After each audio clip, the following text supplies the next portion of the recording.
বিগত সরকার আইন করে আবাসন খাতে বৈষম্য তৈরি করেছিল, যার ভুক্তভোগী হয়েছেন ক্রেতা, ভবন মালিক এবং অনেক ডেভেলপার।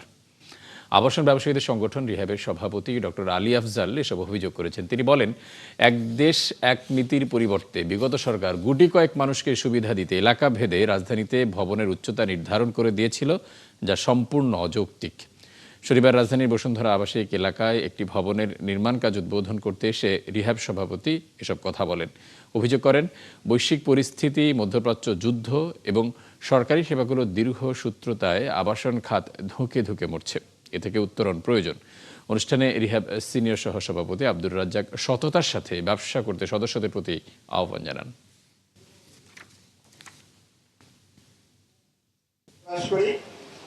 যিনি কোটিপতি তিনিও ঢাকা শহরের একজন ভোটার, যিনি অল্প সামান্য ডাল ভাত খেয়ে সংসার চালান তিনিও কিন্তু একজন ভোটার, না দেশের নাগরিক।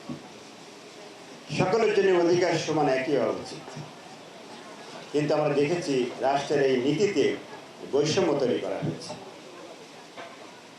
অর্থাৎ কোনো কোনো এলাকার জন্য ফার বা হাইট যেটাই বলুন না কোনো বেশি দেওয়া হয়েছে, কোনো কোনো এলাকায় কম দেওয়া হয়েছে, তার প্রপার কোনো জাস্টিফিকেশন নাই।